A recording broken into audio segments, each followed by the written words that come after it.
उसका नाम ली चेंगियन है।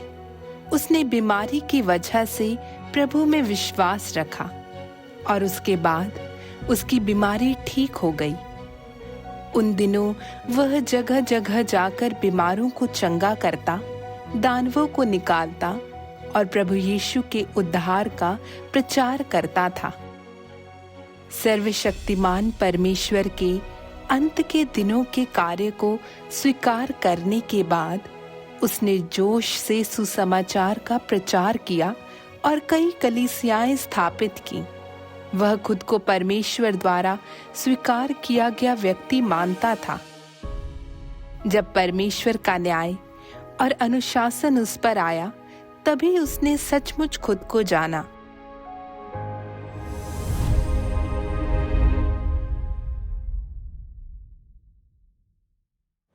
बताओ, जल्दी से बता दो। सब बता दो। अच्छा, जब मैं प्रभु यीशु में विश्वास रखता था, मैं अगुआ हुआ करता था, लोगों को चंगा करता और दानवों को बाहर निकालता था। पवित्र आत्मा महान कार्य कर रहा था।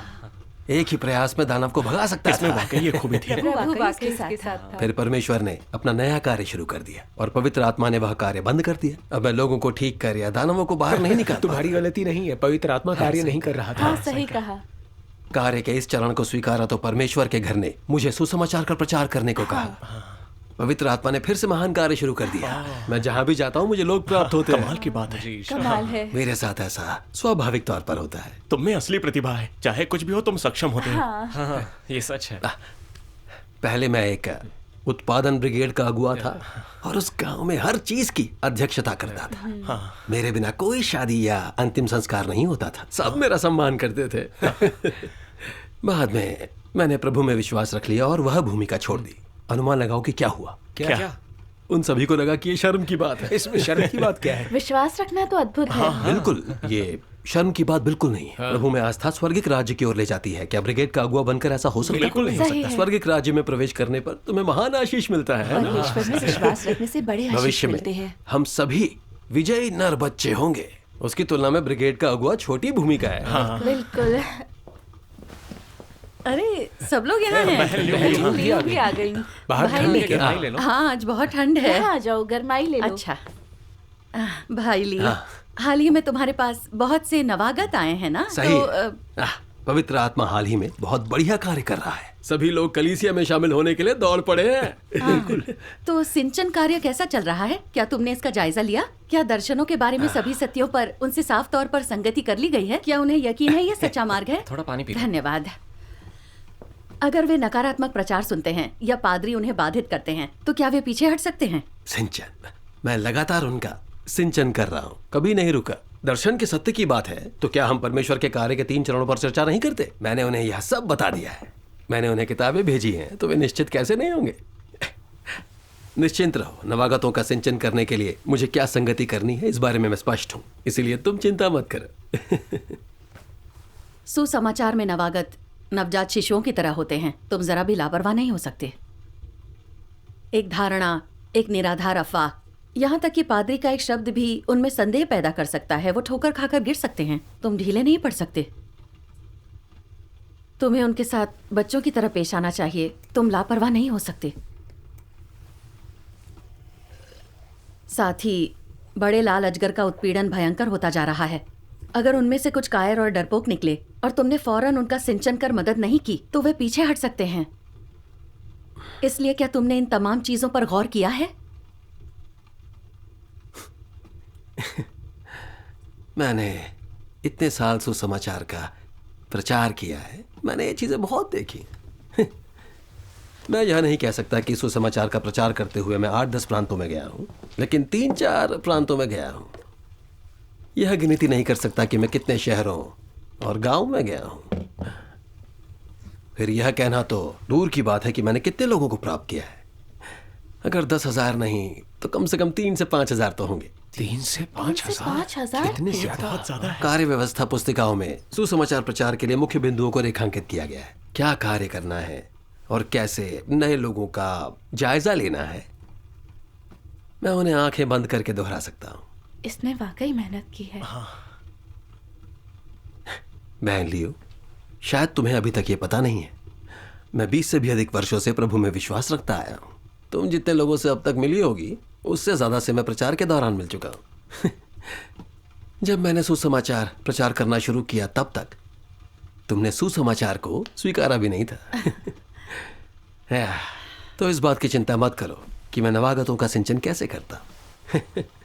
भाईली ने सुसमाचार का प्रचार करते हुए सबसे ज्यादा लोगों को प्राप्त किया है। वो बहुत गुणी है, दिमाग भी तेज है।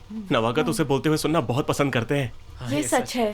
सुसमाचार प्रचार के दौरान उसका स्वागत होता है। हर बार कुछ लोगों को तो प्राप्त कर ही लेता है। पवित्र आत्मा उस पर कार्य करता है। कलीसिया में तुम निर्देश तो दे सकते हो, लेकिन वास्तविक जमीनी स्तर के सुसमाचार प्रचार को नहीं समझ पाते। ये आसान नहीं है, हैं? अरे हर तरह के टेढ़े लोग होते हैं।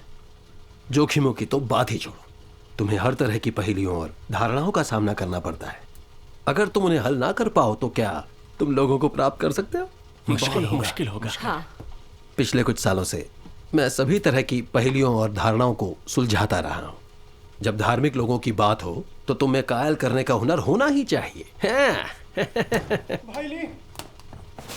भाईली, एक बुरी खबर है। क्या हुआ? इतने घबराए हुए क्यों हो? शांत हो जाओ। अफवाहों के कारण लियू गांव के करीब 1 दर्जन सुसमाचार नवागत वापस चले गए। क्या? वापस चले गए? उनका पादरी बाकी लोगों को बाधित कर रहा है। जल्दी कोई हल निकालना होगा। कर रहे थे ना। ये कैसे जल्दी हुआ? से जाकर देखो। ऐसा कैसे हो सकता है?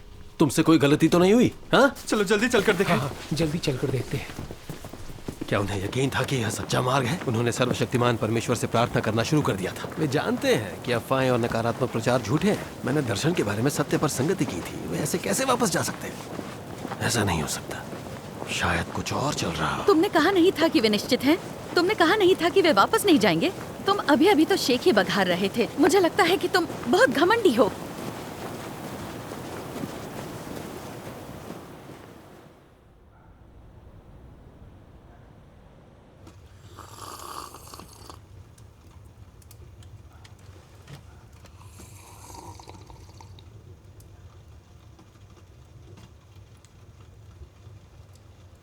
भाई हूँ, क्या उस दिन हमारी संगति ने चीजों को एकदम स्पष्ट नहीं कर दिया था? तुम लोग इस बारे में निश्चित हो कि परमेश्वर ने देह धारण क्यों किया है ना? तो फिर संदेह क्यों कर रहे हो? असल में कारण क्या है? हाँ, बताओ बताओ ताकि हम संगति कर सकें। बताओ ना। ठीक है, तुम लोगों ने जो कहा वो सही है, लेकिन हमारे पादरी ने भी सही कहा। हाँ।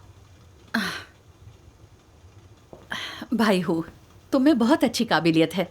तुम बस संदेहों के कारण विश्वास रखना बंद नहीं कर सकते। हाँ। तुम आस्था के बड़े मामले को खेल की तरह नहीं ले सकते, है ना? अगर तुम्हें कोई बात समझ नहीं आ रही तो चलो बैठकर उस पर चर्चा और संगति करते हैं। बिल्कुल, संगति करते हैं। कहते हैं ना कि तुम सत्य पर जितनी चर्चा करोगे ये उतना ही स्पष्ट होता जाएगा, है ना? आओ बैठो, आओ बैठकर बात करते हैं। हाँ भाई हूँ, जो भाग तुम्हें समझ नहीं आ रहे या जिनके बारे में तुम्हें संदेह है, हम उन्हें परमेश्वर के वचनों से हल कर लेंगे। आओ हमारे साथ संगति करो। आओ आओ बैठो ना, बैठो। बैठो। परमेश्वर की प्रबंधन योजना समस्त मानव जाति के लिए सबसे बड़ा रहस्य है। कोई भी इसे रातों रात नहीं समझ सकता है। हाँ। अगर समझ नहीं आ रहा तो कोई बात नहीं, तुम्हें परमेश्वर के वचनों को और अधिक पढ़ने की जरूरत है। हाँ हाँ भाई हूँ, तुम्हें विश्वास रखना चाहिए कि इन अनेक सत्यों को व्यक्त करने वाला कोई साधारण व्यक्ति नहीं हो सकता। लोग सत्य व्यक्त नहीं कर सकते। परमेश्वर के वचनों का यह अंश पढ़ो और देखो कि यह सत्य है या नहीं। लाओ मैं पढ़ती हूँ। ठीक है। यहाँ पर परमेश्वर का प्रबंधन ऐसा है, मनुष्य को शैतान के हवाले करना जो नहीं जानता परमेश्वर क्या है, सृष्टिकर्ता क्या है, परमेश्वर की आराधना कैसे करें या परमेश्वर के प्रति समर्पित होना क्यों आवश्यक है, और शैतान को उसे भ्रष्ट करने देना। कदम दर कदम परमेश्वर तब मनुष्य को शैतान के हाथों से वापस ले लेता है, जब तक कि मनुष्य पूरी तरह परमेश्वर की आराधना नहीं करता और शैतान को अस्वीकार नहीं कर देता। यही परमेश्वर का प्रबंधन है। ओ याजक लियू, तुम लोग यहाँ कैसे? यही है, इसने हमारी सारी अच्छी भेड़ें चुरा ली। भाई तुम लोग इसे कैसे मार सकते हो? प्रेम करने को कहा है, यहाँ तक कि अपने दूसरों से भी तुम लोग किसी दूसरे तुम्हें भी गुमराह किया गया। जान से मार तुम डालो। भी तो परमेश्वर के विश्वासी हो, तो दूसरों के साथ ऐसा व्यवहार क्यों? तुमने हमारी भेड़ चुराई है। तुम्हें क्या लगता है तुम सही कर रहे हो? रुक जाओ।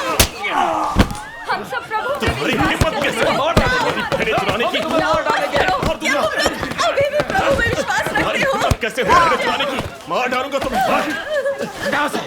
और देख लो। बस करो। रुक जाओ। हम सब प्रभु के विश्वासी हैं। रुक जाओ। बस चलो इस पर बात करते हैं। बात करोगे? रुक जाओ। ये मत सोचो कि तुम आज यहाँ से जिंदा निकल जाओगे। रुक जाओ। अब और नहीं। हमारी हिम्मत कैसे हुई उन्हें चुराने की? बस करो। तुम लोगों की मानवता कहाँ चली गई है? रुक जाओ। बस करो। अब और नहीं। रुक जाओ। तुम लोग इन्हें मार डालोगे। मैं तुम्हें मार डालूंगा। रुक जाओ। तुम्हारी हिम्मत कैसे हुई हमारी भेड़ें चुराने की?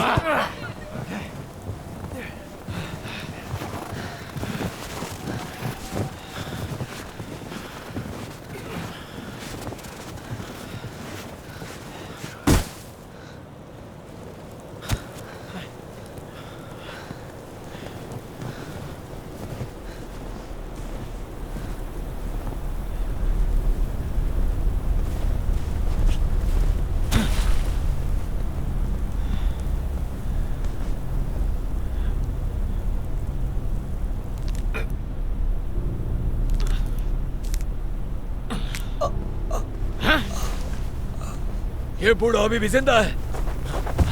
मारो इसे। मार डालूंगा। नहीं चाहिए।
ये मत सोचो तुम आज यहाँ से जिंदा निकल जाओगे।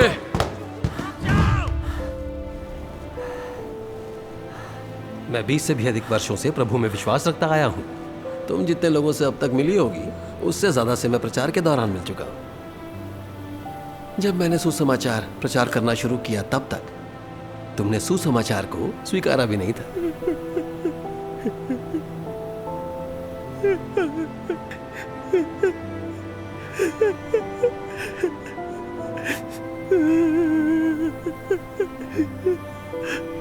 सर्वशक्तिमान परमेश्वर, मैं बहुत विद्रोही था।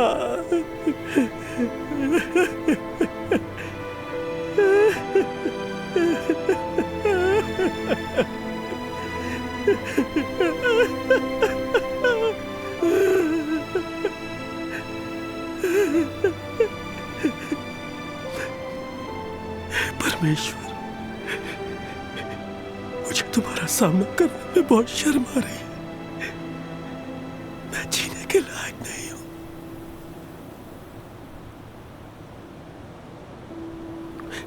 लेकिन मैं मरना भी नहीं चाहता।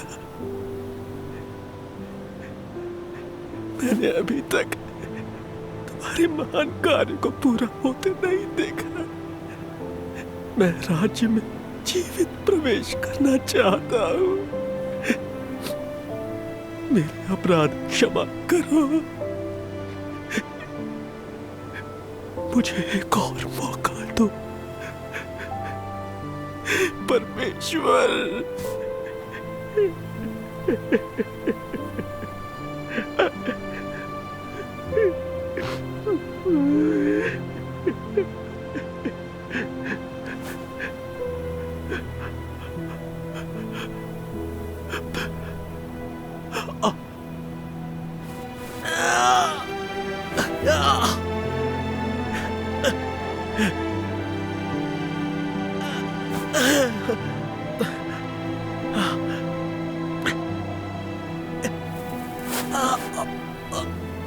परमेश्वर, मेरी जिंदगी और मौत तुम्हारे हाथों में है।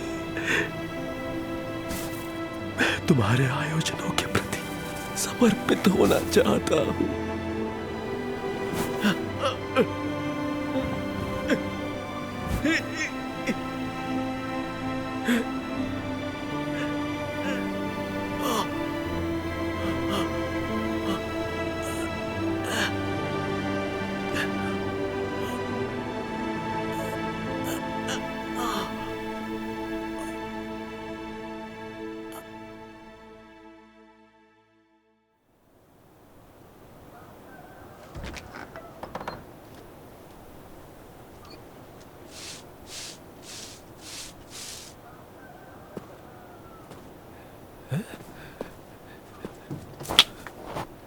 भाईली, भाईली, भाईली, तुम्हें क्या हुआ?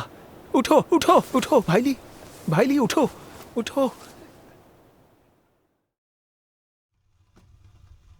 तुम लोगों के लिए सबसे अच्छा यह होगा कि तुम लोग स्वयं को जानने के सत्य पर ज्यादा मेहनत करो। परमेश्वर तुम लोगों की सराहना क्यों नहीं करता? तुम्हारा स्वभाव उसके लिए घृणास्पद क्यों है? तुम्हारा बोलना उसके अंदर घृणा क्यों उत्पन्न करता है?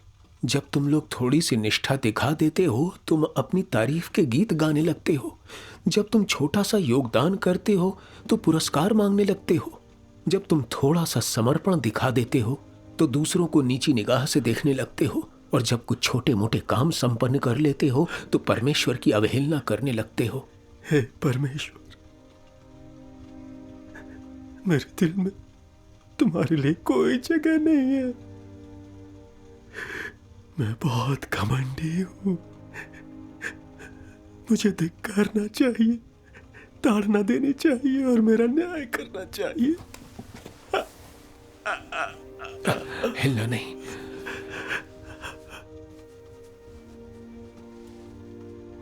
पढ़ना जारी रखते हैं। परमेश्वर का स्वागत करने के बदले में तुम लोग धन, भौतिक चीजें और प्रशंसा मांगते हो। 1-2 सिक्के देते हुए भी तुम्हारा दिल दुखता है। 10 सिक्के देने पर तुम आशीष पाने और दूसरों से विशिष्ट माने जाने की मांग करते हो। तुम लोगों जैसी मानवता के बारे में तो बात करना या सुनना भी पक्के तौर पर अपमानजनक है। क्या तुम्हारे शब्दों और कार्यों में कुछ भी प्रशंसा योग्य है? जो कर्तव्य निभाते हैं और जो नहीं निभाते, जो अगुवाई करते हैं, जो अनुसरण करते हैं, जो परमेश्वर का स्वागत करते और जो नहीं करते, जो दान देते हैं और जो नहीं देते, जो उपदेश देते हैं और जो वचन ग्रहण करते हैं इत्यादि, ऐसे सभी लोग अपनी तारीफ करते हैं। क्या तुम लोगों को यह हास्यास्पद नहीं लगता? यह अच्छी तरह से जानते हुए भी कि तुम परमेश्वर पर विश्वास करते हो, तुम परमेश्वर के साथ संगत नहीं हो सकते हो। यह अच्छी तरह से जानते हुए भी कि तुम लोग बिल्कुल अयोग्य हो, तुम डींगे मारते रहते हो। क्या तुम लोगों को नहीं लगता कि तुम्हारी समझ इस हद तक खराब हो गई है कि अब तुम में आत्मनियंत्रण नहीं रहा? इस तरह के विवेक के साथ तुम परमेश्वर के संपर्क में आने योग्य कैसे हो? मैं बहुत घमंडी हूं, इस लायक नहीं हूं कि परमेश्वर मुझे बचाए। क्या तुम लोग इस समय अपने बारे में चिंतित नहीं हो? तुम्हारा स्वभाव इतना खराब हो चुका है कि तुम परमेश्वर के साथ संगत होने में असमर्थ हो। इस बात को देखते हुए क्या तुम लोगों की आस्था हास्यास्पद नहीं? क्या तुम्हारी आस्था बेतुकी नहीं है? तुम अपने भविष्य से कैसे निपटोगे? तुम कैसे चुनोगे कि तुम्हें कौन सा मार्ग अपनाना है? मैं परमेश्वर का बहुत ऋणी हूं।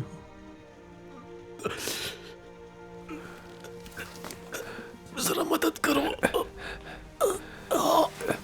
धीरे से उठो। ठीक है, इस पर झुक जाओ।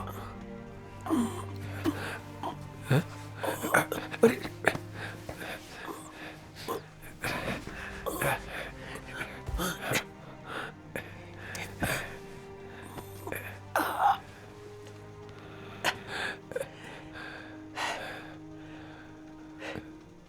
मैं पापी हूं। मैं परमेश्वर द्वारा बचाए जाने के लायक नहीं हूं। परमेश्वर ने मुझे इतने सालों तक जीवन दिया और मैंने उसे निराश किया। मैं इसी लायक हूं कि परमेश्वर मुझे ताड़ना दे और मेरा न्याय करे। पढ़ना जारी रखें।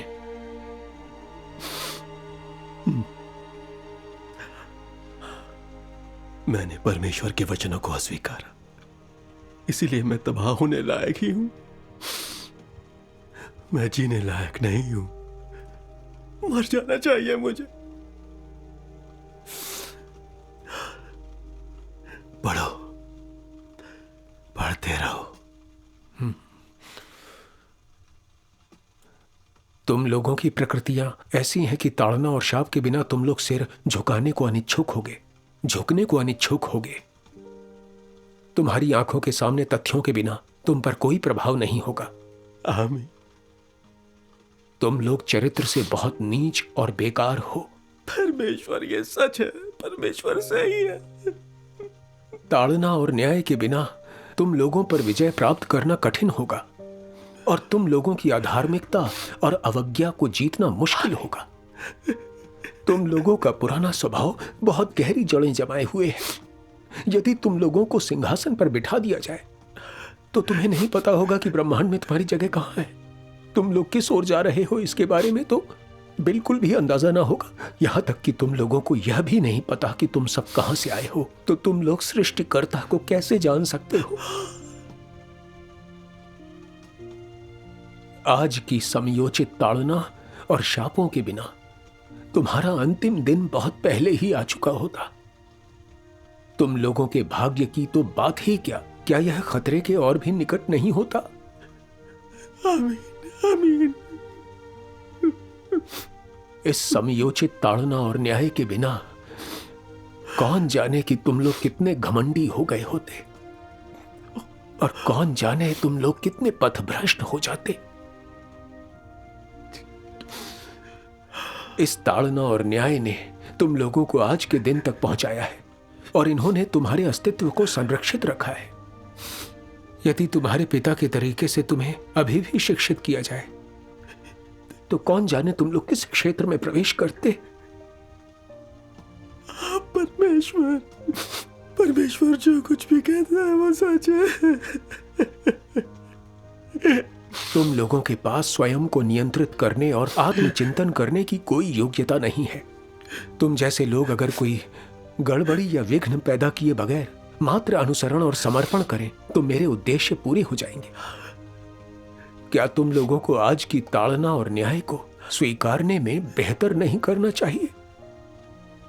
तुम लोगों के पास और क्या विकल्प है? परमेश्वर, मैं तुम्हारी ताड़ना और न्याय के लिए तैयार हूं। अगर तुम मुझे शाप दोगे तो अभी मैं शिकायत नहीं करूंगा। हे परमेश्वर, इतने सालों तक मैंने अपने अहंकारी स्वभाव के साथ तुम्हारी सेवा की है।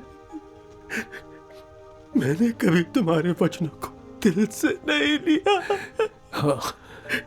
मेरे दिल में तुम्हारे लिए कोई जगह नहीं थी, ना ही मेरे पास तुम्हारा भय मानने वाला दिल था।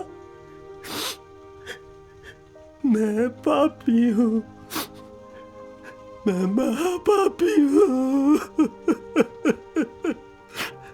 मैं परमेश्वर द्वारा बचाए जाने या परमेश्वर के वचन सुनने लायक नहीं हूँ। मैं परमेश्वर की अपेक्षाओं पर खरा नहीं उतरा हूँ। हे परमेश्वर, मैं अयोग्य हूँ।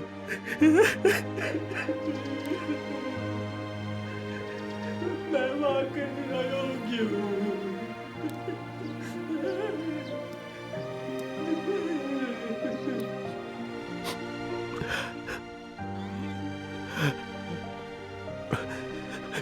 हे परमेश्वर, मैं तुमसे यह अपेक्षा नहीं करता कि तुम मुझ पर दया दिखाओ या मुझे क्षमा करो। मैं पश्चाताप करने और खुद को बदलने के लिए तैयार हूं। आमीन। मैं बस यही विनती करता हूं कि तुम्हारी ताड़ना और न्याय मेरे साथ रहे और मेरा साथ दे। तुम अक्सर मुझे ताड़ना दो और अनुशासित करो। मुझे तुम्हारे और तुम्हारे वचनों के प्रति समर्पित होने में सक्षम बनाओ, ताकि मैं फिर कभी तुम्हारे खिलाफ विद्रोह न करूं। आमीन। परमेश्वर,